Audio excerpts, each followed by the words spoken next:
الحمد للہ رب العالمین والصلاة والسلام علی رسولہ الکریم اما بعد السلام علیکم ورحمۃ اللہ وبرکاتہ۔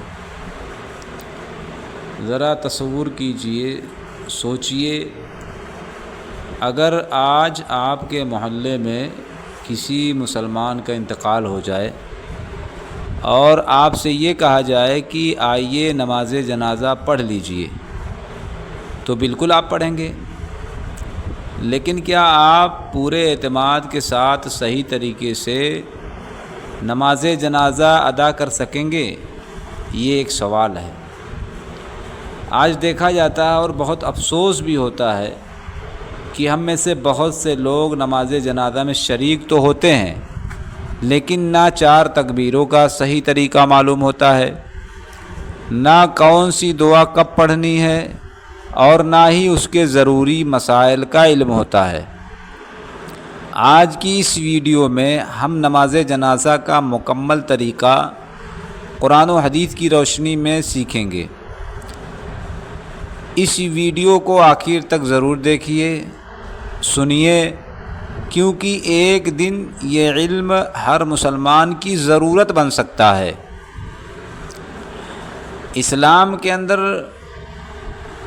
نماز جنازہ کی بہت اہمیت ہے۔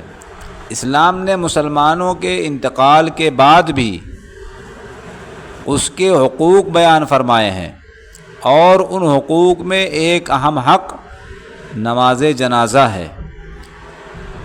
اسی لیے رسول اللہ صلی اللہ علیہ وسلم نے فرمایا، جس کا خلاصہ ہے کہ مسلمان پر 5 حق ہیں: سلام کا جواب دینا، مریض کی عیادت کرنا، جنازے کے ساتھ جانا، دعوت قبول کرنا، اور چھینکنے والے کے جواب میں یرحمک اللہ یا یرحمک اللہ کہنا، یعنی چھینکنے والے کو جواب دینا۔ یہ صحیح بخاری کی روایت اور صحیح مسلم کی روایت ہے۔ اس حدیث سے معلوم ہوا کہ نماز جنازہ اور جنازے میں شرکت معمولی عمل نہیں ہے، بلکہ مسلمان کے حقوق میں شامل ہے۔ حضرت ابو ہریرہ رضی اللہ تعالیٰ عنہ بیان کرتے ہیں کہ رسول اللہ صلی اللہ علیہ وسلم نے فرمایا، جو شخص ایمان اور ثواب کی نیت سے جنازے کے ساتھ جائے، نماز پڑھے اور تدفین تک موجود رہے، اسے 2 قیرات ثواب ملتا ہے، اور ہر قیرات احد پہاڑ کے برابر ہے۔ صحابہ رضی اللہ تعالی عنہم اجمعین نے پوچھا، 2 قیرات کیا ہیں؟ آپ صلی اللہ علیہ وسلم نے فرمایا، احد پہاڑ کے برابر۔ یہ روایت بھی صحیح بخاری اور صحیح مسلم میں موجود ہے۔ ذرا غور کیجئے، چند منٹ نماز جنازہ میں شریک ہونے پر اللہ تبارک و تعالی اتنا عظیم اجر عطا فرماتے ہیں۔ نماز جنازہ کا جو حکم ہے، اس کا درجہ فرض کفایہ کا ہے۔ فقہاء کرام نے لکھا ہے کہ نماز جنازہ فرض کفایہ ہے، یعنی کہ اگر محلے یا بستی کے کچھ مسلمان نماز جنازہ ادا کر دیں تو سب کی طرف سے فرض ادا ہو جائے گا، لیکن اگر کوئی بھی نہ پڑھے تو سب گنہگار ہوں گے۔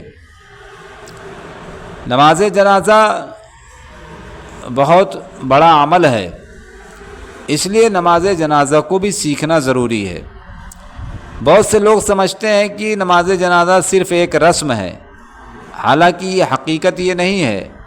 نماز جنازہ کا اصل مقصد اللہ تعالیٰ سے میت کے لیے مغفرت، رحمت، عفو و درگزر اور جنت کی دعا کرنا ہے۔ اس لیے نماز جنازہ میں رکوع اور سجدہ نہیں ہے، بلکہ زیادہ تر دعا ہی دعا ہے۔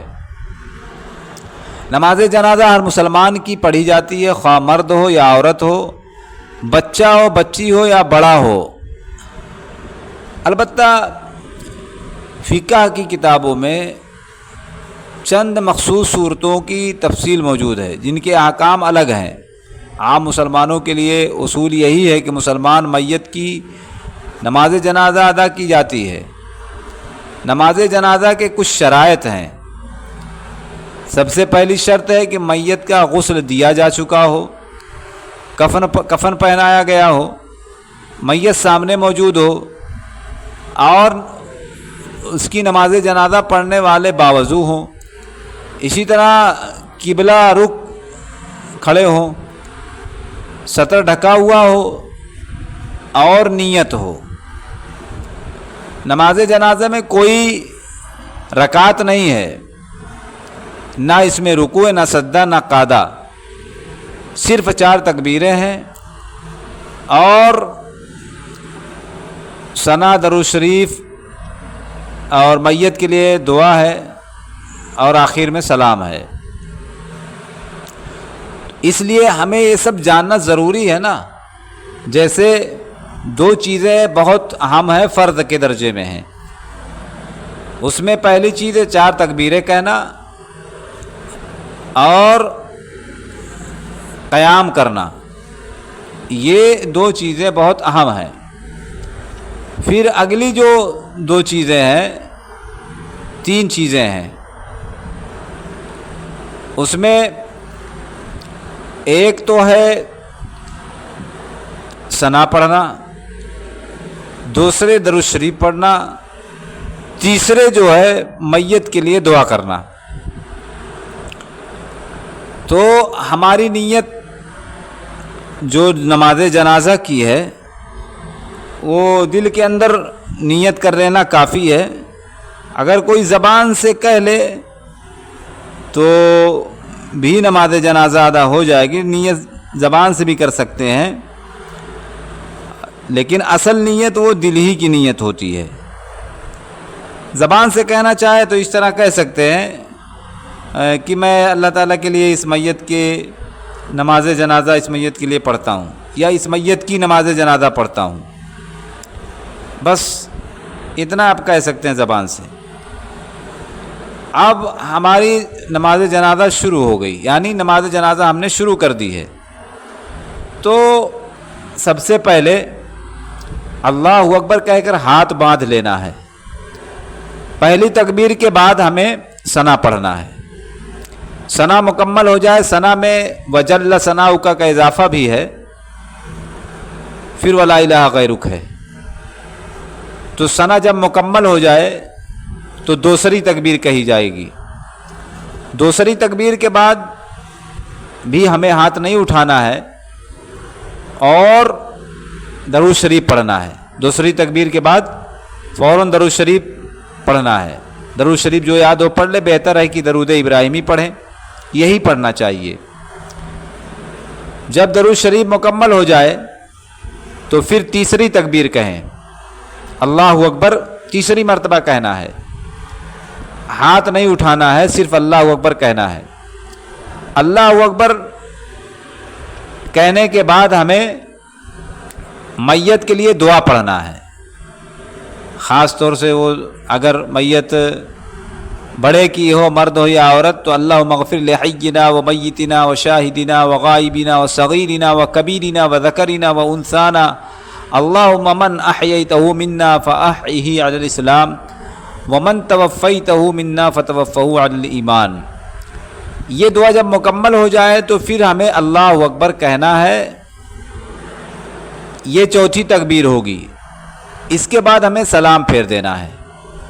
پہلے دائنی طرف السلام علیکم ورحمۃ اللہ، پھر بائیں طرف السلام علیکم ورحمۃ اللہ۔ میرے خیال سے بات سمجھ میں آ گئی ہوگی، یہ کچھ باتیں تھیں۔ پہلی تکبیر کے بعد ہمیں ثنا پڑھنا ہے، دوسری تکبیر کے بعد درود شریف پڑھنا ہے، تیسری تکبیر کے بعد دعا پڑھنا ہے، اور چوتھی تکبیر کے بعد ہمیں سلام پھیرنا ہے۔ بالکل آسان طریقے سے سمجھایا گیا ہے تاکہ سمجھ میں بات آئے۔ میت اگر لڑکا کی ہو، نابالغ ہو، تو پھر دعا دوسری پڑھی جائے گی، اللہم اجعلہ لنا فرۃ واجعلہ لنا اجرا وذکرا واجعلہ لنا شافعا ومشفعا پڑھا جائے گا۔ اسی طرح اگر نابالغ لڑکی کی ہے تو اللہم اجعلہا لنا فرۃ واجعلہا لنا اجرا وذکرا واجعلہا لنا شافعا ومشفعا، یہ لڑکی میں پڑھی جائے گی۔